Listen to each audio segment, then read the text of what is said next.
Hello, everyone, and thank you so much for joining us this evening or whenever you're seeing us on demand. My name is Susan Weinstein. I'm co-executive director at Families for Depression Awareness, and thank you for joining us during Suicide Prevention Week and month, and tomorrow is World Suicide Prevention Day. This is our live stream on Caregiver Conversations, Managing Crisis and Preventing Suicides. We know that any day may present an opportunity for you to prevent a suicide. And that's why we want to make sure that we're doing what we can to educate and equip caregivers to support their loved ones in getting well. And our mission, as you may already know, is to help families recognize and cope with depression and bipolar disorder, to get people well and prevent suicides. And most of our work concerns what we call upstream suicide prevention education. We're trying to get people to know what to do before there's a crisis and to help their loved ones get the care and support and attention that they need so that they don't resort to a desperate act of suicide. So, we do know, though, that even with our best intentions and all our good work and all of your good work, that crises can and do happen. So we want to help caregivers be aware and prepared.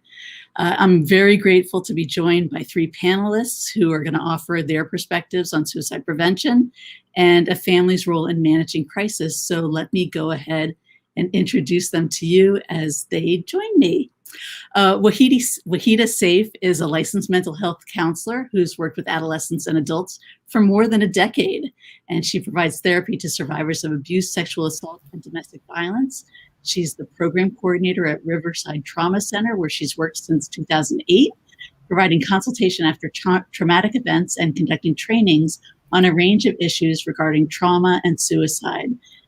Ms. Saif has a graduate degree in mental health counseling from Boston College. Welcome, Wahida.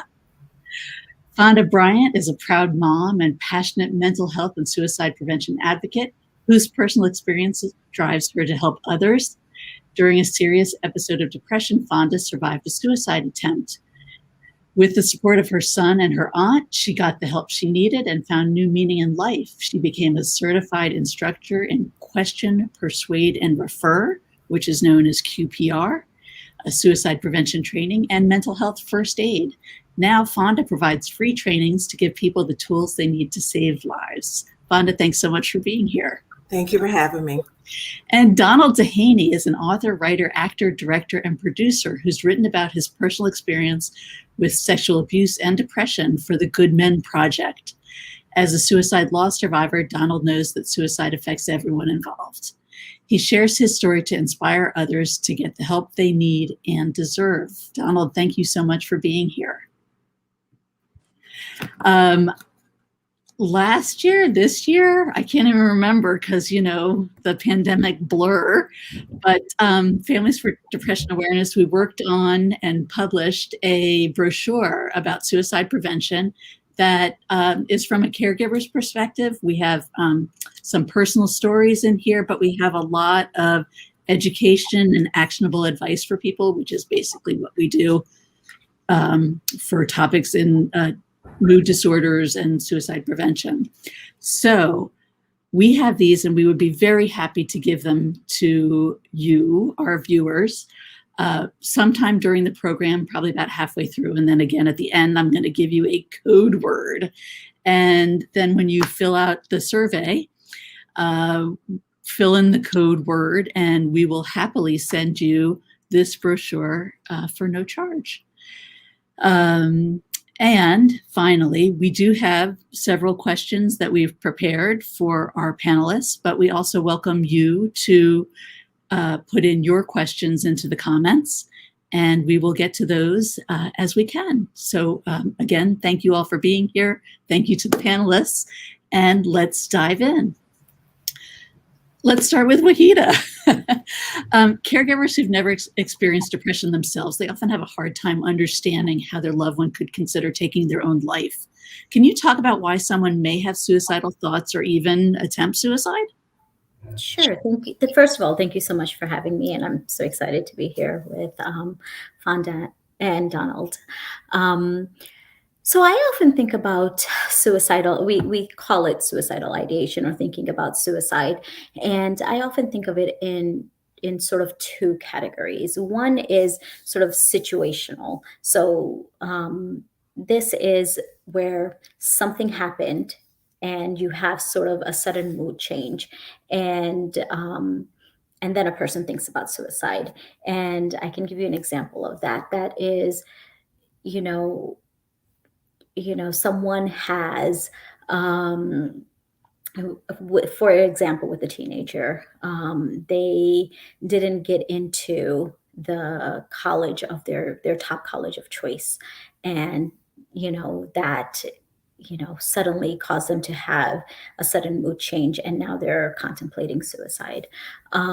Or they broke up with their significant other, and now they're contemplating suicide. They got into a very large argument with their parents, and now they're contemplating suicide. The other part of suicidal ideation, well, let me address that first, though. I don't want to just leave that hanging. um, that's what we think when we think of sort of situational. It's very rare, however, for people to just suddenly never ever ever have thought about suicide, and sort of suddenly. That's usually what we see, those of us who are on the outside looking in, and will look at that and be like, oh, okay, I see that person didn't get into college, and but usually there's other precipitating things happening with that person. They may have had a mood disorder. They may have had other things that were sort of percolating under the surface that we as outsiders don't have that knowledge. We're not privy to that kind of thing. The other, but of course, what we see is that that sort of factor. The other sort of thing that we can consider is sort of sometimes people will say, you know, my life is good. you know I don't really have, if you look at my life, sort of just uh, I can't even point to anything, but I just feel bad. I just don't feel good. And I don't want to dismiss that part of it. I don't, I don't want to dismiss those people who perhaps have a chemical reason, something sort of neurobiologically, that we should address. That perhaps, it's it's like if you were just born with something missing, some chemical imbalance, and you should just go to the doctor and take some medication for it. Um, so there is certainly a biological component, that people will be like, no, I can't point to something in my life and say this, that, or the other happened, and here's why I'm feeling, or I have a history of, or I have a reason that I can point to and be like, no, that's what happened, or I have a mood disorder, or an addiction, or this, that. Um, but still, I just have these feelings that should, they should be addressed. So there are many, many, many reasons why people can feel suicidal that they sometimes can pinpoint to, but sometimes they cannot pinpoint to. And for people who have not ever experienced those type of suicidal ideation, it may be hard for them to quite empathize with, or understand, or sort of be wrap their mind around this concept that you could want to take your own life. But one thing I do want to point out is, when you talk to a person who is suicidal, they will often say, it's not that I want to not be alive anymore. It's that I don't want to feel the pain anymore. So if you ask them that, sort of tease out that part and say, is it that you don't want to live, or is it that you don't want to live with this amount of pain? That's, I think, a worthwhile question of asking. And most often people will say, no, if I could live, but without that pain, that's the life I would choose. So I'll stop there. Yeah, and I think one of the things we find with someone who hasn't experienced depression or suicidal ideation is that they it doesn't make sense to them. It's not rational. But the thing that's, I think, important is that it's rational to the person who's feeling it, and it makes sense to them. Yeah. And so the caregiver needs to put aside their own construct of like, well, that doesn't make sense, and tune into what it is that the person's saying and ask the right questions. Yeah. And to follow up on the last piece that I said, it's that if they have tried all other ways to solve this problem of this intense pain that they're feeling, and they said, well, I can't figure it out any other way, and this is the only solution to my pain. Well, maybe if I just don't live anymore, that's one way to not feel this pain. Maybe that's a way of understanding that pain. And to your point, right? Maybe that's the piece we understand. We don't need to understand. It's fine if we don't understand why this person wants to die, but we do need to understand that piece of perhaps the amount of pain that they're in, that they would choose not wanting to live instead. And I do see a comment that Sissy says that some of her clients have said they don't see any other way out of their situations, but I think that's where having the support of of a caregiver, of a therapist or other provider can really help someone see that there are other ways of getting out of their situation. Oh, okay. Thank you. That was a lot. Fonda, let me turn to you. You've lived with suicidal thoughts, and you've taught caregivers and community members how to intervene when someone's suicidal. But what do you think is the most important thing that caregivers should understand about suicide? I think that the biggest thing that caregivers need to understand about suicide is something that she elaborated on. It's the pain that we're in. We really don't want to die. But I also let people know when I'm doing the training, that pain that we're feeling in that moment is excruciating. And it's not just in our heads. It affects our entire body. And so the best way when I'm training people in QPR to let them know that the pain we're feeling in that moment so they can understand a little bit better that it is physical too, is I tell them I've had a hysterectomy. I've had 2 babies. I've had wisdom teeth removed, an abscessed tooth, knee surgery, and open heart surgery. And we all know how we feel after surgery. You are in immense pain and you can't wait for them to come in there and give you something. Well, you can take all that pain that I've had from all my surgeries, waking up from surgery, and you can put that all together and it would not touch the pain that I felt on February 14th, 1995. It feels like a bear is squeezing the life out of you. And in my heart, I knew I was a good mom. I knew I was doing the best that I could. But our brain, the most powerful organ in our body, it wasn't well. It was telling me, you're a loser, kill yourself, your son will be better off.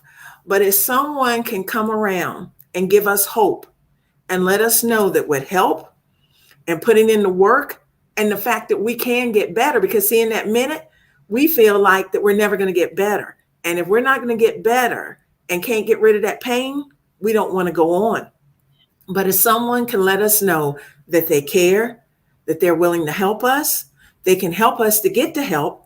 And then if we're willing to put in the work, because this is a journey, this is no quick fix with a mental health condition. This is an ongoing journey. So you have to find those tools, those coping skills to put in your toolbox. So on those days when depression is kicking my butt or anxiety is kicking my butt, I had those tools already in hand. Go to the gym, volunteer, go call someone, go take a walk in nature. When you have it on the front end to know what to do, because at the end of the day, this is my philosophy. Medication is a tool. Therapy is a tool. But the 2 things that help us the most are self-care and having that educated support. And I'm not talking about the support where you go to college. I'm talking about going to the NAMI website or your website or Mental Health America and looking up what depression is, what anxiety is, so you can help us, because you realize it is a true physical condition. So you can help us, but yet not enable us. So I want people to really realize that we are in true physical pain, because our brain is a computer of our bodies. And if it goes down, everything else goes down as well.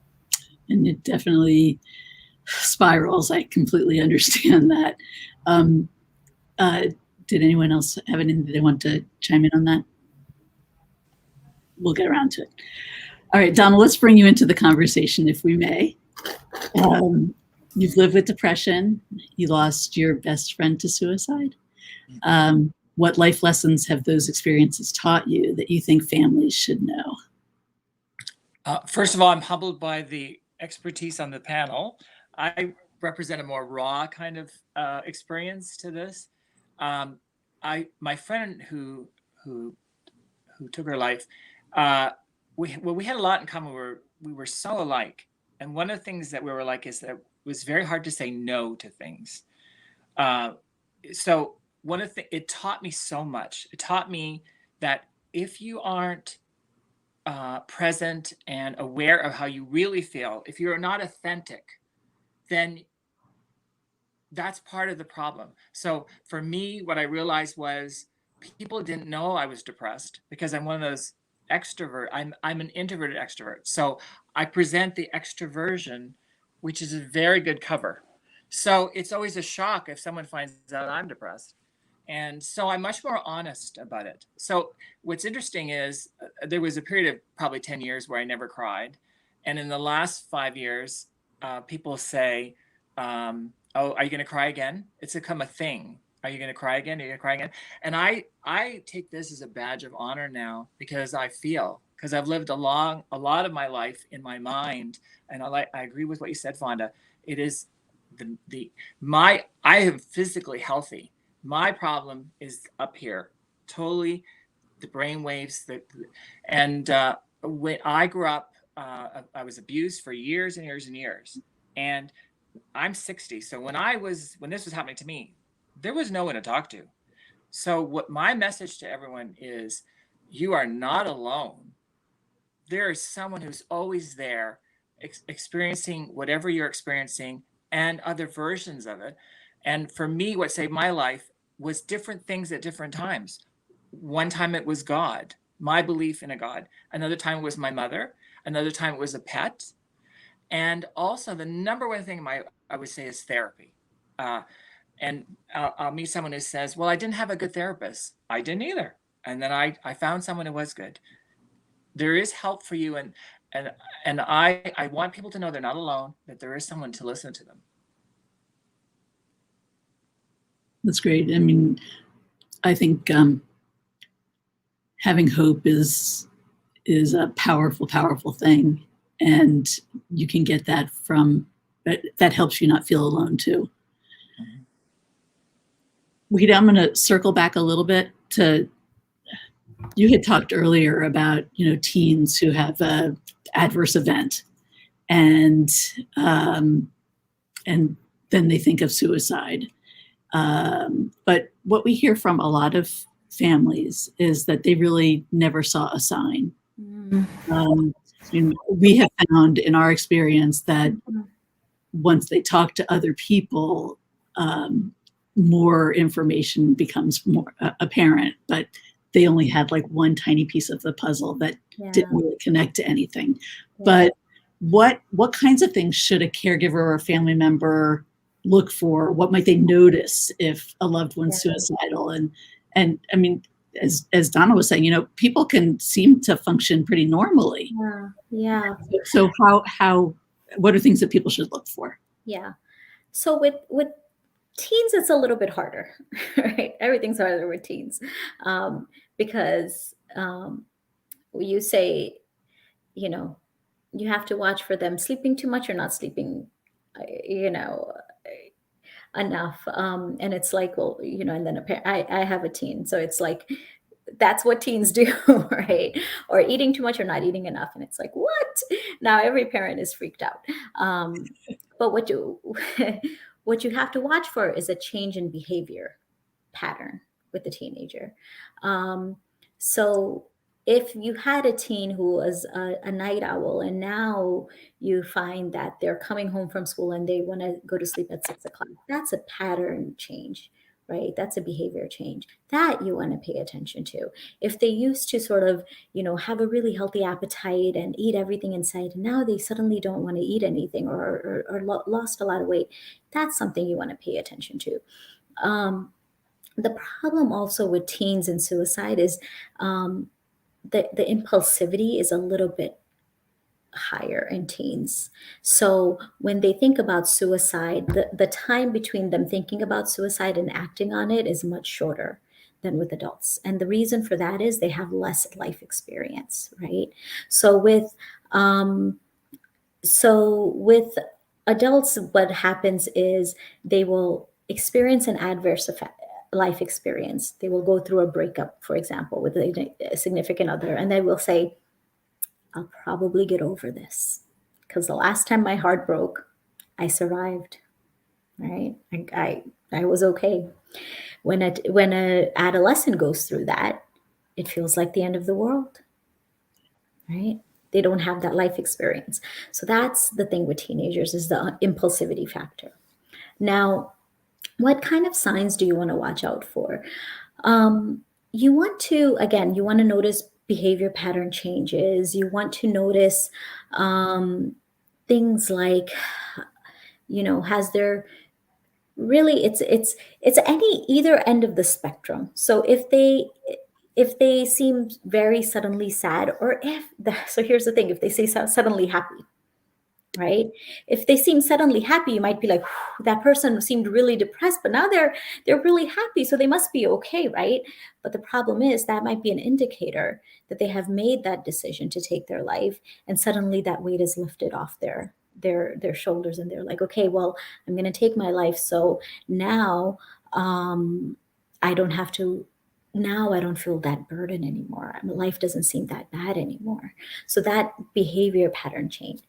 And the problem with this is that you won't know until you ask the question. That's the thing.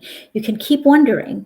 You can being like, are they okay? Are they not okay? Are they struggling? Are they not struggling? They kind of indicated, they kind of made this comment. I don't really know, but you won't know unless you ask the question. So, Wahida, what question do you need to ask? The question you need to ask is, are you thinking about suicide? Are you thinking about killing yourself? Now, I know that's a really loaded question, and it sort of rolls off my tongue because you read my bio. I've been doing this work for a long time. But I will promise you, when I started this work, it was hard. It was really hard. I had a knot in my stomach. It did not roll off my tongue. Everyone will tell you that, because it feels intrusive, right? It feels like you're almost accusing someone of something. So here's the thing. And that this is a whole other training for a whole other day, so I won't get into it. But if you feel like you can't ask somebody that question, that's okay. You can be with that person. You can say, I'm really worried about you. I've noticed you've not been yourself lately. Is there anything I can do for you? And if you can't find yourself asking that question about suicide, find someone who can. That's all you have to do. You don't have to shoulder this burden by yourself. And here's what I'll say, as I'm on this panel because I'm the expert in the room, which is kind of like whatever titles, right? Everyone's an expert on this, whoever is here on the screen. But I will say this, even being in the field for as long as I'm in the field, I don't do this work by myself. I have a whole team of people. So if I, being in this field as long as I am, do this work in a team, then you should definitely not do this work by yourself, right? So build a team. Who's your team? Who are your people? Get people on board. If there's a family or a loved one you're concerned about, get people involved. Say, hey, have you noticed? What have you noticed? Maybe you have a piece of a puzzle and somebody else has the piece of the puzzle. That's the other thing, right? Is maybe you're missing warning signs, but somebody else caught something. Maybe you caught one thing. And together now you have two things. And you can put those pieces together, create a fuller picture, and maybe together you can have the courage to ask the question. Maybe the other person can build up the courage to ask the question. Get people on board. I think that we're all caretakers of souls. My siblings and I, we were abused the whole time we were in school. We never had a teacher ask us any of the questions, not even Wahida, any of the questions you said, but even things like, how are you? And also, we were also made fun of because we were different. So I always say to people, if you aren't a friend to somebody, they're not going to disclose anything to you. And if you make someone feel less than they are, it's even less so. So I think that treating everyone with respect is a step. And that's what I mean about being caretakers of souls. I mean, if you want to help someone, you've got to be kind to them and be some form of a friend. And teachers have such a big responsibility in doing that. And I just would kind of like to add something about if you don't know somebody, a total stranger. Last year, I kind of talked to y'all about this off camera. I befriended a young man that I did not know. He was a complete stranger. And he had posted something on Twitter after George Floyd was murdered. And he's out in Utah, a very white state, and he is biracial. And when he did that, the fans and people out in Utah just jumped all over him. Well, I could just feel he was upset. I could feel it. And so he tweeted something. He did not say, I'm suicidal. He did not say, I'm in crisis. I knew something was wrong. So sometimes you don't have to start off if you feel like somebody's suicidal and ask that question. Now, if you know that they are, you got to ask it because you got to get them help. But in this case, the first thing I did was I sent him a message in his DM and I said, hey, young man, are you okay? Are you all right? So it took hours for him to respond back. And he responded back and he said, yes, ma'am, I'm okay. I didn't believe him. So I pushed him some more and I just asked him straight out. I said, are you suicidal? So he disappeared for like 2 weeks, but I was very persistent. And that's what you have to be sometimes. Sometimes you just have to keep being persistent. And I let him know, hey, I understand. I'm not going to judge you. I'm here to help you. And 2 weeks later, he came back and he asked me, he said, did my parents put you up to this? And I said, no, I don't know your parents. And at the time I didn't. Next thing he said was, did my coach put you up to it? I said, no. I said, I knew you were in trouble and I wanted to help you. And he said, well, I could use your help. He said, I'm dealing with anxiety and depression. So I opened that line of communication where it took him a minute to feel comfortable. And that's what sometimes people have to do. They have to feel like that they can be comfortable with you and they can trust you. So we started talking offline. We started texting. And he told me 2 weeks before I reached out to him that he was planning his suicide. So a total stranger stopped him from taking his own life by simply caring. And that's what I want people to know about suicide. It's not about degrees. It's not about education. It's very simple. Something we've been taught when we were kids, being kind, like he said, caring is very simple. Checking on people, asking them, how are you doing today? And mean it. Don't text somebody and say, how are you doing today? And then you don't follow back up until the next day.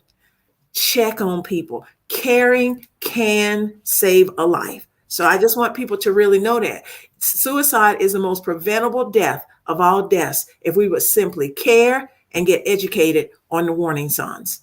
Yeah, Fonda, I mean, I think the thing that we find a lot of is the connection is what makes a huge difference. I can recall a study where there were people who were going to attempt suicide. They had their plan and all of that. And they said, but if someone says to me, how you doing? Or someone looks at me or someone makes some kind of connection, I'm not going to do it. And so there are some cultures where that kind of, making a connection with somebody when you're walking by them and giving them a smile could be seen as weird. But, in our culture, it's seen as weird, but it's something that some of us do anyway. So I think, the human connection can make all the difference. And I did want to acknowledge, Wahida, you were saying about, how hard it is sometimes to ask the question, but Sissy says, for me, it's easier to ask than not to ask and then find out something bad happens. And so I think that's a good point. That's something that people can really take away from this.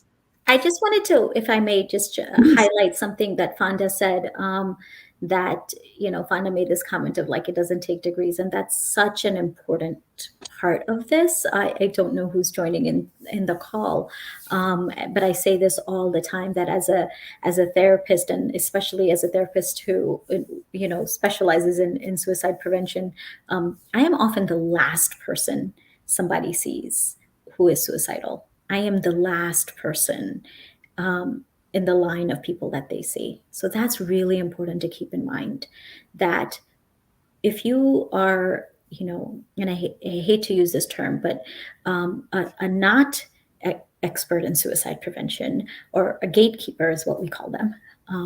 You are it. You are the best people. You are more likely to save their lives than I am. And that's the truth. Because by the time they get to me, I am doing other kinds of work with them. I am like doing therapy. I am, doing other, but you are the ones who are more likely to save their lives. So that's really, really important to keep in mind, that asking the question, getting comfortable, knowing the signs is literally life-saving for them. And one other thing I want to piggyback on that, if you don't mind, is the fact that since we're in the COVID stage and I can't do the training, I do it in person, but more online. This is what I tell people. If we were together, we would split up in twos and we would do the exercise asking that question. Are you suicidal? Do you have a plan? But this is what I tell people when I train them. I said, since we can't be together, I want you to do this. If you live with someone and they're comfortable and you're comfortable with it, practice it. Practice asking that question. If you live by yourself, get in front of the mirror and practice that question until you feel comfortable. But if you don't feel comfortable asking that question, you go find someone that can, because it's a matter of life and death. So I think what people, if they practice it, they'll feel more comfortable. And plus, when you tell them this is a matter of life and death, this is not something off TV or something, it's a joke, this is real life, that people take it serious and they will end up, making sure that they ask that person to get them help. Because you got two choices. You can get us help. And yeah, we might get upset about it. We might not even talk to you again, but we're live not to talk to you. And eventually we'll get over it. Or you can do nothing. You cannot ask that question and you run the chance of going to a funeral. So those are your two choices. Right. And that just takes us back to what Sissy had said. So yeah, definitely. I'm going to interrupt this for just a second. For those of you who are interested in getting a free copy of our Preventing Suicides, Stories of Loss and Hope brochure, the code word, it's a real stretch, you guys, you might want to write it down, is family, Family. So when you do your survey, fill in the word family. All right.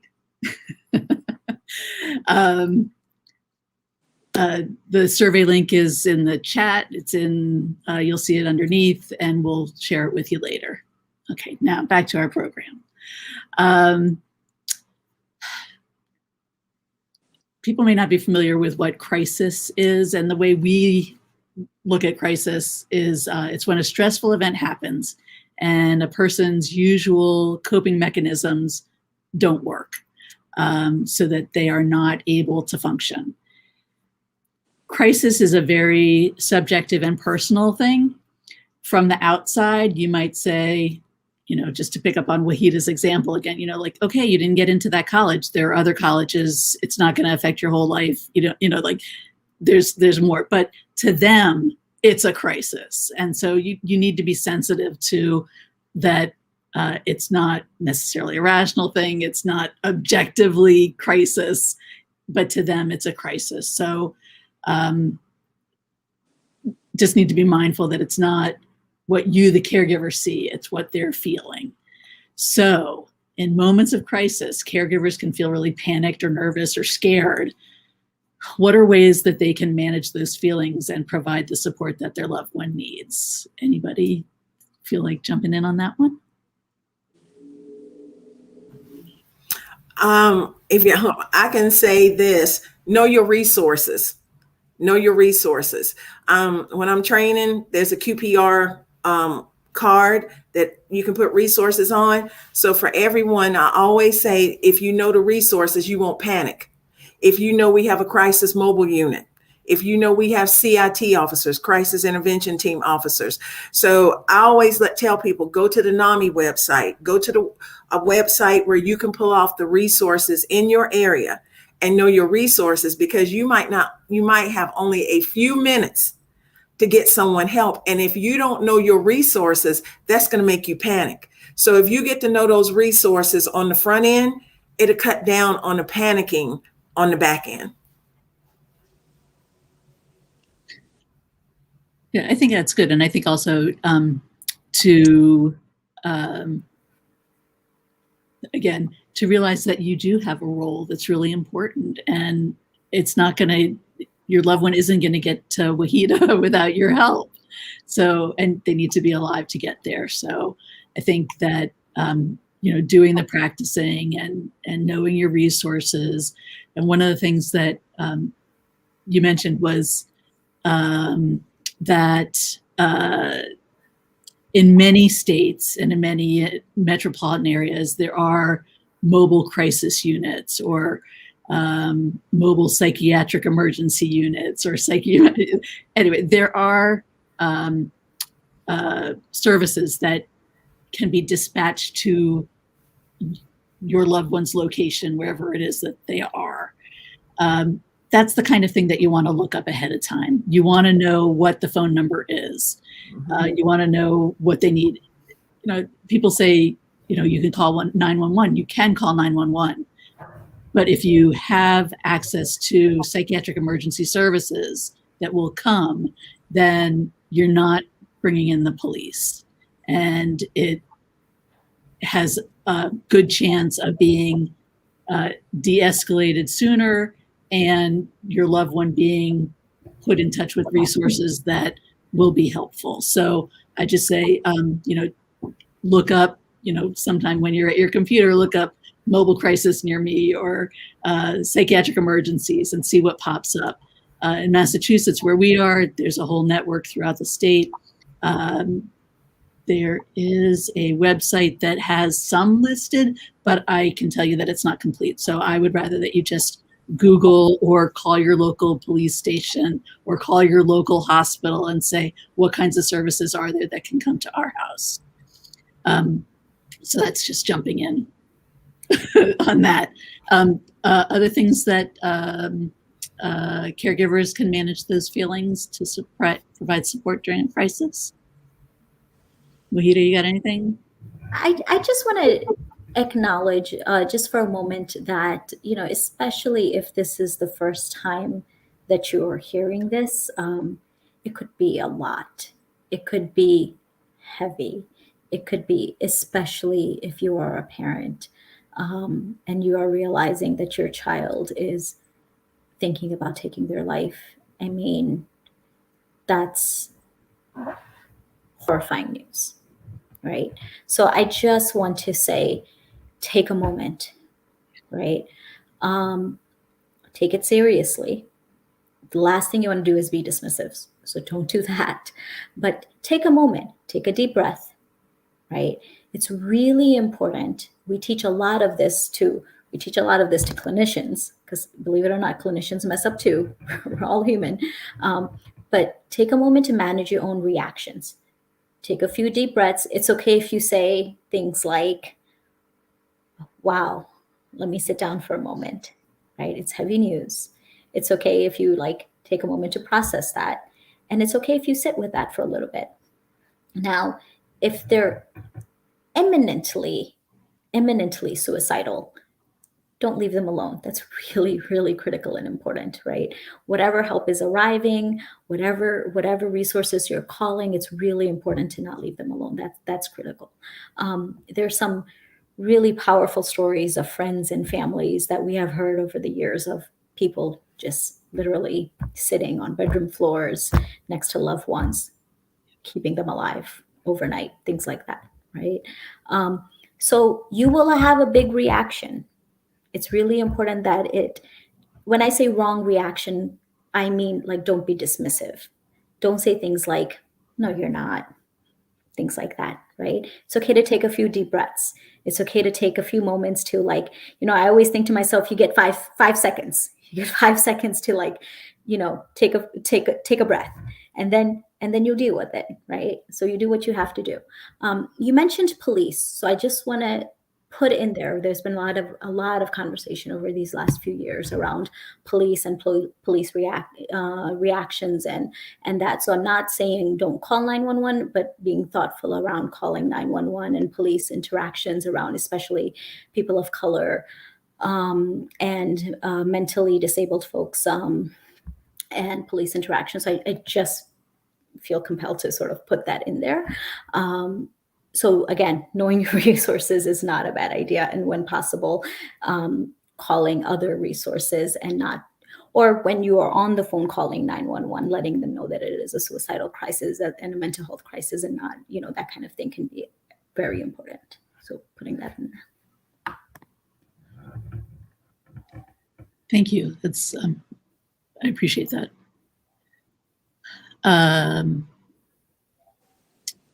So what can a caregiver do to help or provide support to a loved one who's struggling with suicidal thoughts? Like, are there practical steps people can do? Are there ways to reduce risks around suicide, potential suicide? I personally, I find I've never been asked if I've been suicidal in my whole life, which is very interesting. You would think, based on all I've had a very public case with my abuse and everything, and a lot of other things that have happened. I find listen. Do not judge. And why do we think that we need to review a person's state? And what I mean in a negative way. Why not we stress the positive about people? You know what I mean? I mean, I've been reviewed in negative ways about, when different things I've experienced with this. But why not focus on positive things? So personally, I would say kindness, non-judgmental, openness, and being there, a listening ear. That would help. I'd also be inclined in terms of practical steps, take away, put away, make inaccessible the things that people can use to harm themselves or take their lives. We don't really like talking about the ways that people kill themselves, but there are a lot of different ways that people can do it. I mean, one of the when people use a firearm to attempt suicide, it is more often a suicide instead of an attempted suicide. Like, you don't get a second chance. So if there is someone in your house who is not doing well with their mental health and you have a gun and ammunition, put them somewhere else. Don't let them be accessible. I mean, that's in terms of practical things that people can do, that's one of them. Another is, as Wahida was saying, don't leave someone alone. You need to keep them safe. And that's, when they're really at the point that they have a plan and they want to move forward with it. Yeah. I would also add to that, and I'll say a little bit more about firearms. I know this is being filmed in Massachusetts, and we have some fairly strict gun laws. But if there is, if you feel strongly about your firearms, there's a lot of ways to deal with that. You can get just the ammunition out of the house. You can, but that is one absolutely something you need to pay attention to. If you have teenagers in the house and you are really concerned about your adolescent, I would strongly advise you consider getting a lockbox for your medications. That there's, can Amazon a lockbox, you can buy it at drugstores or whatever, but that is an easy way to take care of your pills.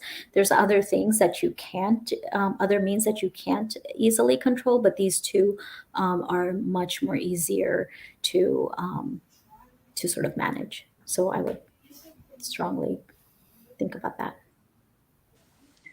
And I think that also going back, the thing about taking a breath is actually scientifically proven that, if you take a good deep breath and let it fill you up and then release it, that you actually are getting rid of some of your stress, and it will be much easier to center and be helpful and be able to listen, as Donald was saying. So it seems like a silly thing, but it's actually a real thing, and it's something that all of us can do. So might as well have it in your, have it in your back pocket, so to speak. It's a tool you can use. And actually, Donald was saying something that reminded me of, and I cannot believe I cannot remember his name. I'm sure it will come to me as soon as we get off. But he is also a survivor who was, who speaks a lot of his story. But he was suicidal chronically from a very young age. And he said someone asked, when he reflected on his journey, and he said, all my life, people asked me, why are you suicidal? Why are you suicidal? Why are you suicidal? And it was something like he was 21 or 22 years old. And his brother finally asked him, what is it going to take for you to stay, for you to live? And that shifted something for him. And he said, no one had ever asked me that question. And it was just that question of, what is it going to take for you to live? What is it going to take for you to stay? Is that Craig? Craig Miller, thank you. I knew it was at the top of my head. Yes. Yeah. This is an important conversation, because in my family, my sister and I, we've talked about being suicidal at different points, but it was our brother who never talked about it, who attempted suicide when he was 15, and he got access to drugs that weren't locked up. So it's layered. The conversation crosses over on different things, but it's important to lock up these things because if it's accessible, one of the things that people think is they can tell they when people commit suicide because something bad happened, but something good could happen that's a surprise. Like there could be a really close person to you that disappoints you. Do you know what I mean? And that can trigger. People think bad things trigger, but things that are shocking or different can also trigger. There's so many different things. There's just not one way. There's not one thing, right? Yeah. And I think that it's great that both of you have talked about there being something positive that can really help somebody to shift. Yeah. On that point, I want to tell you that whatever I was obsessed with death growing up. When I was 21, I went for my first therapy session. In one session, changed my life. One session, the therapist said, everything you feel is important, and everything you've been told, people have been lying to you. So it shifted. I saw whatever I felt as important, and it's 40 years of a new life because of one conversation. So it's so important what we say to everyone, right? It's very important, the words that we use. I hope that your therapist knows how impactful they were, because I know a lot of people go to therapy for a long time and don't necessarily have that kind of realization. And I think it's, in theory, every therapist's goal that you will no longer be their client because you will be doing well and don't need to come see them. Val asked an interesting question. What if family members don't agree on how to help their loved one who's struggling with suicidal thoughts? What kind of suggestions do y'all have for that? Don't fight in front of the person.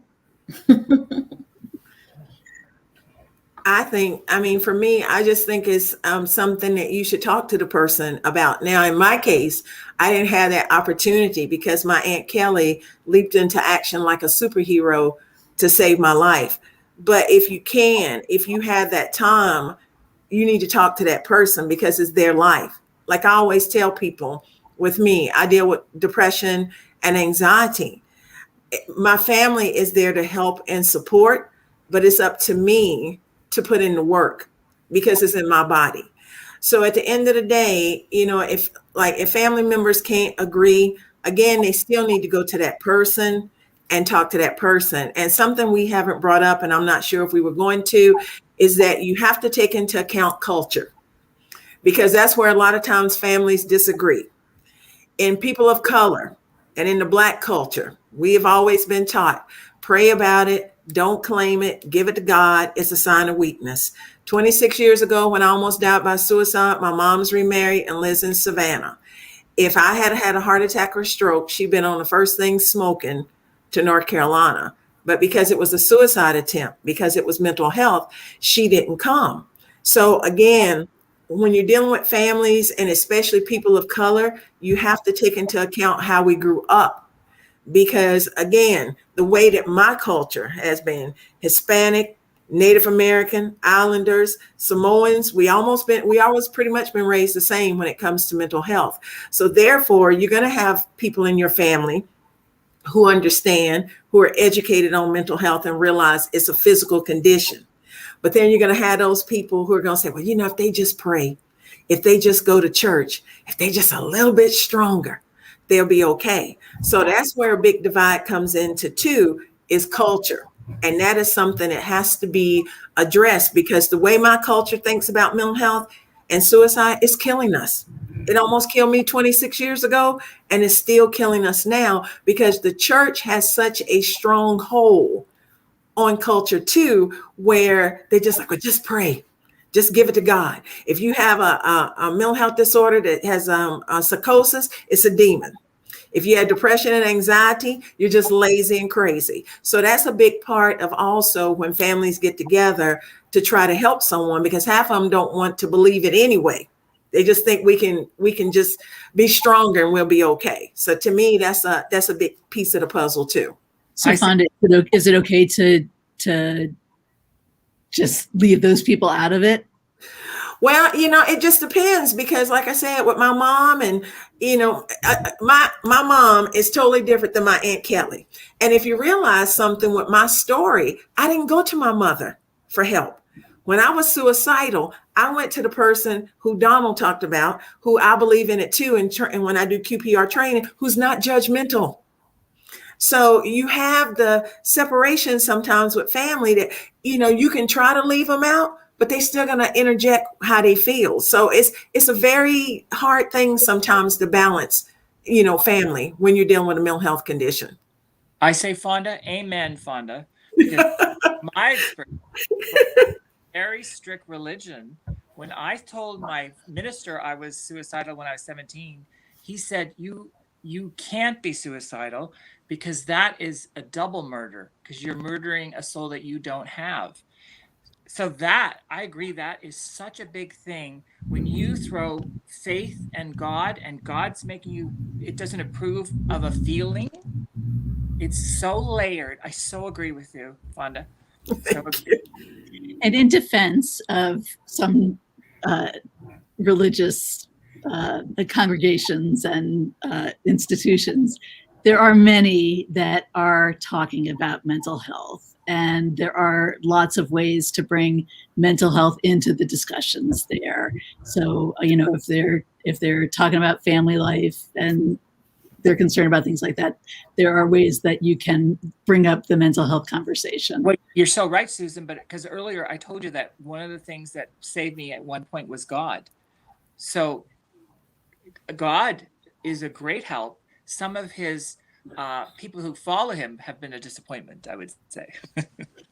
But you still got to realize something with what you're saying. And I'm not knocking religion, because whatever's going to help you to get through it is great. But you got to realize too, with mental health and religion, we're still behind the 8 ball, especially in the South. We're still very behind the 8th ball, because I deal with it all the time. So and that's why people are leaving churches in droves, because of one word: judgmental. So again, whatever helps you, and I'm not knocking religion at all, whatever helps you, whoever you go to get help, that's great. But at the same time, we are still dealing with that. If you just pray about it, if you just give it to God, you'll get better. Well, my favorite scripture in the Bible is faith without works is dead. We can talk a good game all day, but you got to be able to put your words into action. And he put people here to help us mentally, just like he did physically. So again, I'm not knocking religion, but at the end of the day, you do have to take into account how culture views it. And religion is a big part of, our mental health and the struggles. I don't know that you all are looking at the comments, but there's a lot of discussion of appreciation for you all having these conversations. I'm just going to quickly just want to share a couple of resources with people before we run out of time. There we are. If you are in crisis, there are ways that you can get help immediately. You can get support. You're not alone. We have information on our webpage, but if you're in a crisis, please go directly to the National Suicide Prevention Lifeline. You can reach them by phone, 800-273-8255, which is TALK. If you're a veteran, they have a special line for you, so press 1. I think you can chat online at suicidepreventionlifeline.org. If you are a texting kind of person, there's the crisis text line. Just text the word START to 741-741. If you are a LGBTQ person, particularly a young person, the Trevor Project is here to help you. You can call them at 1-866-488-7836.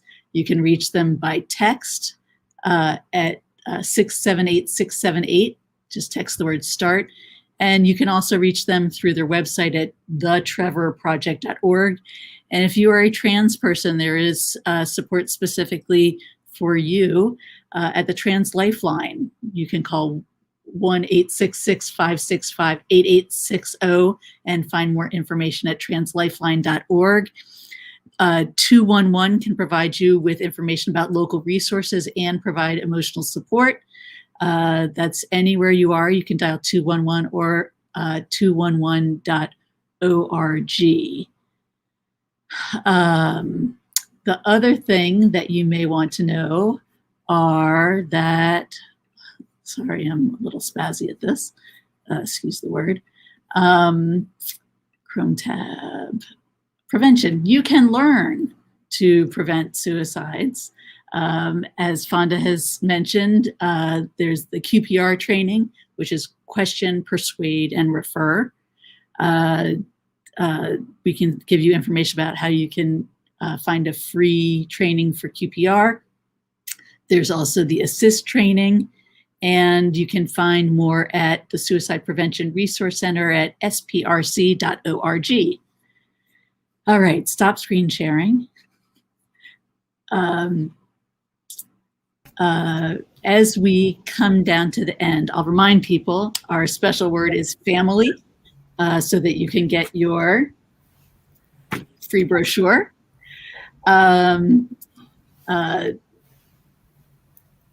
Are there other resources that you know of that people should jot down? Are you asking us? Yes, I am. Oh, well, we do have now, I'm here in Charlotte, North Carolina, and we got our first crisis mobile unit where we have 8 CIT officers and 6 therapists riding together. Well, the city council just approved, we now have 6, and by the end of the year, we will have 12 units of CIT officers riding with therapists, which is a wonderful, wonderful thing to have. So I'm really happy about that. And I think it's much needed over the country because mental health is not getting, unfortunately, more and more people are needing mental health services and not knowing where to turn. I want to say it gets better. I've embraced the torture of my life because this experience is universal. We're not alone. We are legion. There's so many of us that experience the same kind of thing, and there's help for us. Yeah. That was a lovely sound. Okay, so I think Donald just gave us his takeaway message. And Fonda, what I get from you is that there's a role for advocacy, that you can go to your, city council or whoever the powers that be are in your community and talk about the need for there to be these kinds of services available for people. Yes, definitely. Yes, it's suicide is everybody's business. That's what I want everybody to know. And anyone can prevent the tragedy of suicide. No one should have to feel the pain of losing someone to suicide. And as Donald says, and I wear on my wristband every day, you're not alone. I would just echo that, and truly, you can just sit with someone compassionately, and that is enough. And find someone who can ask the question if you can't yourself. Well, Fonda, Donald, and Wahida, I can't thank you enough for your time and generosity in sharing your perspectives and your wisdom and your experience with us and our viewers. And to our viewers, thank you so much for joining us. This will be available as a recorded version if you'd like to steer anybody toward it. And fill out the survey, use the word family, visit us at familyware.org, sign up for our newsletter. You'll find out about our webinars coming up this fall. We're talking about communication. So do join us for those, and I hope everyone has a very pleasant evening. Thank you so much. Thank you. Hey.